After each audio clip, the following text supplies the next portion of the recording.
ಪ್ರಧಾನಿ ನರೇಂದ್ರ ಮೋದಿ ಮೂರನೇ ಬಾರಿ ದೇಶದ ಪ್ರಧಾನಿಯಾದರೆ ಮಾತ್ರ ಮಾದಿಗ ಸಮುದಾಯದ ಮೀಸಲಾತಿ ವರ್ಗೀಕರಣವಾಗುತ್ತದೆ ಎಂದು ಮಾದಿಗ ಮೀಸಲಾತಿ ಹೋರಾಟ ಸಮಿತಿ ರಾಷ್ಟ್ರೀಯ ಅಧ್ಯಕ್ಷ ಮಂದಕೃಷ್ಣ ಚಿತ್ರದುರ್ಗದಲ್ಲಿಂದು ತಿಳಿಸಿದ್ದಾರೆ. ಸುದ್ದಿಗಾರರೊಂದಿಗೆ ಅವರು ಬಿಜೆಪಿ ಮತ್ತು ಪ್ರಧಾನಿ ನರೇಂದ್ರ ಮೋದಿ ಅವರು ಪರಿಶಿಷ್ಟ ಜಾತಿ ಹಾಗೂ ಪರಿಶಿಷ್ಟ ವರ್ಗಗಳ ಪರವಾಗಿದ್ದು ಈ ಸಮುದಾಯಗಳ ಏಳಿಗೆಗಾಗಿ ಹಲವಾರು ಅಭಿವೃದ್ಧಿ ಕೆಲಸಗಳನ್ನು ಮಾಡಿದ್ದಾರೆ.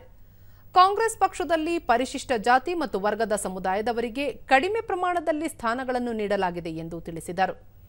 ಮತ್ತೊಮ್ಮೆ ನರೇಂದ್ರ ಮೋದಿ ಪ್ರಧಾನಿಯಾಗುವುದರಿಂದ ದೇಶದಲ್ಲಿ ಸಮಗ್ರ ಅಭಿವೃದ್ಧಿ ಜೊತೆಗೆ ತಳ ಸಮುದಾಯಗಳ ಪ್ರಗತಿ ಸಾಧ್ಯವಾಗುತ್ತದೆ.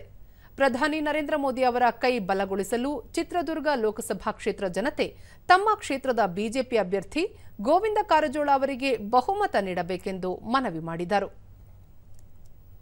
పోరాటానికి సంబంధించిన ఆకాంక్ష ఎస్సీ వర్గీకరణ జరగాలంటే కేంద్ర ప్రభుత్వంతోటే అది సాధ్యం.